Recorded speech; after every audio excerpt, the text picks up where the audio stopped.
وزیر اطلاعات پنجاب اسما بخاری کا کہنا ہے کہ پنجاب میں رمضان نگہبان پیکج کی تقسیم کا سلسلہ جاری ہے۔ ہر مستحق کو میرٹ کی بنیاد پر اس کی دہلیز پر امداد پہنچائی جا رہی ہے۔ جی ہاں، کے پی حکومت ابھی تک رمضان پیکج کی تقسیم تو دور اعلان تک نہیں کر سکی۔ اسما بخاری نے کہا ہے کہ کے پی حکومت کے لیے بانی کی آنکھ اور بانی کی جیب میں آسائشیں اہم ہیں۔ کے پی حکومت کا فوکس رمضان سے زیادہ رہائی فورس اور نیا فتنہ پھیلانے پر ہے۔ خیبر پختونخوا میں ابھی تک ڈیجیٹل ڈیٹا ہی جمع نہیں کیا جا سکا۔ اسما بخاری نے کہا گزشتہ سال بھی کے پی حکومت کا رمضان پیکج پارٹی کے اراکین اسمبلی کی فہرستوں پر دیا گیا ہے۔ پنجاب حکومت نے اپنے وسائل سے صوبے بھر میں سروے مکمل کیا۔ پنجاب میں اسی سروے کے تحت 42 لاکھ خاندانوں کو رمضان نگہبان کارڈ مل رہے ہیں۔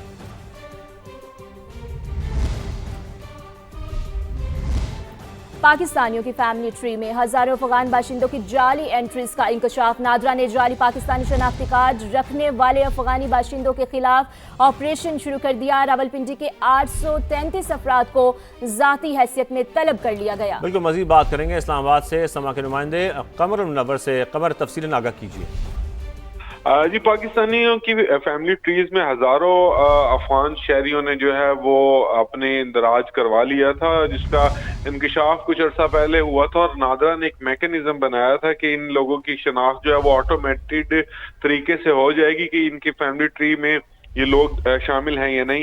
اس حوالے سے اب نادرا کی جانب سے ابتدائی طور پر ضلع راولپنڈی کے 833 افراد کو جو ہے وہ طلب کیا گیا ہے۔ نادرا نے پاکستانیوں کے فیملی ٹری میں شامل مشتبہ افراد کو پہلے ان کی شناخت کی اور اس کے بعد ان کو نوٹسز جو ہیں وہ جاری کیے ہیں۔ اس حوالے سے باقاعدہ طور پر اخبارات میں اشتہار اور دیا گیا ہے کہ 7 روز میں متعلقہ حکام کے سامنے پیش ہوں اور اس چیز کو کلیئر کریں کہ ان کی فیملی ٹری کے اندر اور اس سے متعلقہ جتنے بھی ثبوت ان کے پاس ہیں وہ بھی فراہم کرنے کی ہدایات جو ہیں وہ جاری کی گئی ہیں۔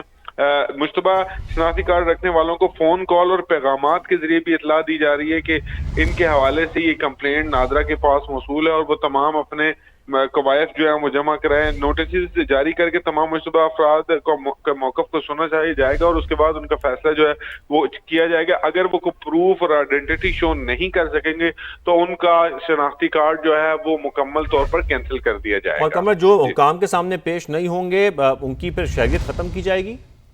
جی بالکل، ان کی شہریت جو ہے وہ بھی ختم کی جائے گی، کیونکہ اس سے پہلے 2.5 لاکھ افغان شہری پورے پاکستان میں جو تھے ان کے حوالے سے یہ چیز نادرا کی جانب سے سامنے آئی تھی کہ یہ لوگ اس میں انہوں نے ان کے شناختی کارڈ جو ہے بنے، تو نادرا نے ایک آٹومیٹڈ سسٹم بنایا تھا فیملی ٹری کے اندر بچوں کے گیپ کے حوالے سے کہ ان کی پیدائش کے دوران جتنا گیپ ہوگا اس کا تعین کرنے کے بعد یہ چیز سامنے آئی تھی کہ جن لوگوں کے انٹوورڈ قسم کا کوئی گیپ ہوگا، ان یوزل گیپ ہوگا، ان لوگوں کو جو بلایا جائے گا اور ان کو نوٹسز جاری کیا جائیں گے۔ اب اسی حوالے سے پہلا فیز راولپنڈی کا اور اس میں 833 افراد، اس کے بعد پورے پاکستان کے لوگوں کو اگلا فیز پورے پاکستان میں شروع ہوگا۔ بہت شکریہ قمر منور، آپ نے آگاہ کیا۔ آپ کو یہ بھی خبر دیں، سوشل میڈیا کو کنٹرول کرنے کے لیے نصب فائر وال منصوبہ ناکام ہو گیا۔ حکومت نے 5G اسپیکٹرم کی نیلامی سے پہلے فائر وال مستقل طور پر بند کر دی۔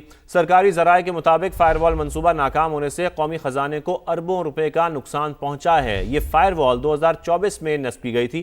مزید جانتے ہیں اسلام آباد میں سما کے deputy bureau chief Behzad Salimi سے۔ جی بہزاد، آپ بتائیے۔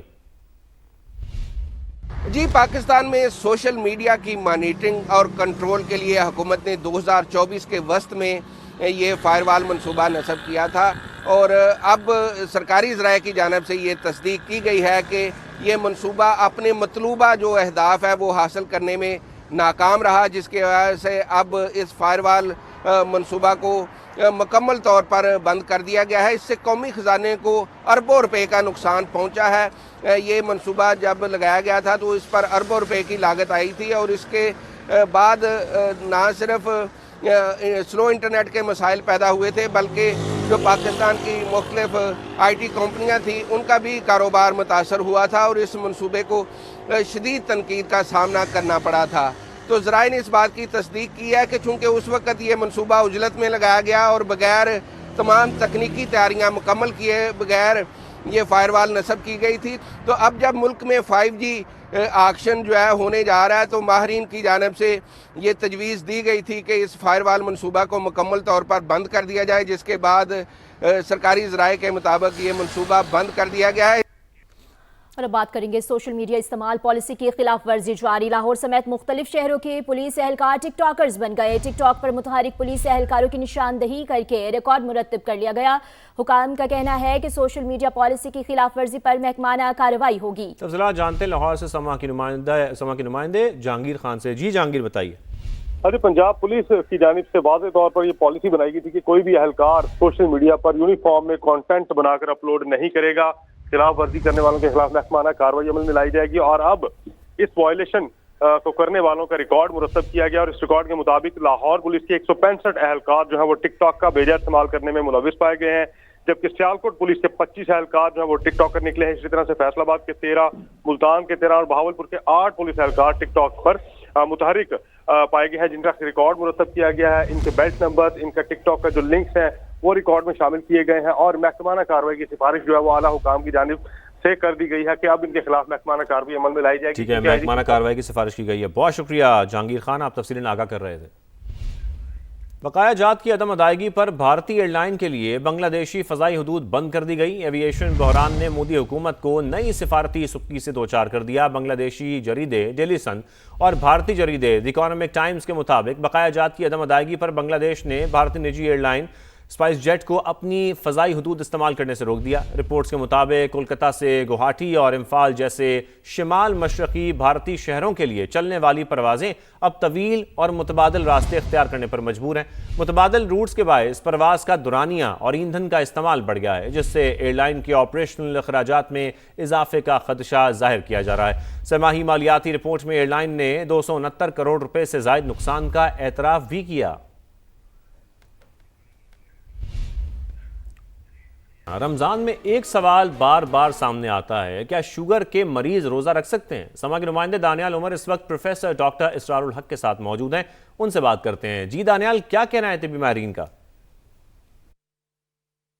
دیکھیں، رمضان جہاں برکتوں کا مہینہ ہے، ہمیں صبر کی تلقین کرتا ہے، وہیں پر بہت سی پیچیدہ بیماریوں میں مبتلا افراد یہ بھی سوچتے ہیں کہ وہ رمضان میں روزے کس طرح سے رکھیں اور ان کو کیا کھانا چاہیے، کس طرح کی خوراک لینی چاہیے، کیا یہ ان کے لیے طبی آزمائش تو نہیں بنے گا، وہ روزہ رکھ بھی پائیں گے یا نہیں۔ یہی جاننے کے لیے ہم آج موجود ہیں پروفیسر اسرار الحق تور صاحب کے ساتھ، ان سے بات کرتے ہیں۔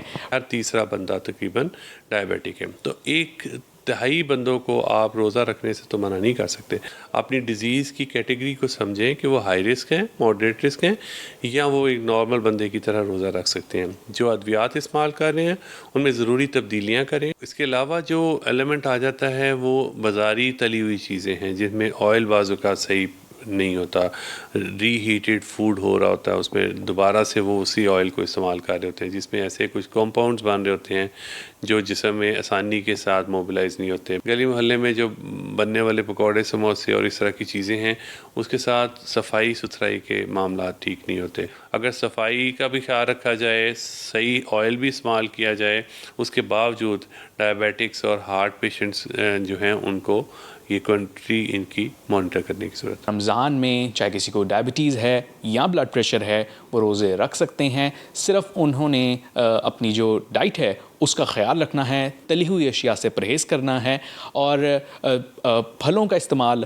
زیادہ کریں، یا جو عام روٹین میں وہ خوراک استعمال کر رہے ہوتے ہیں اسی کو ترجیح دیں۔ جی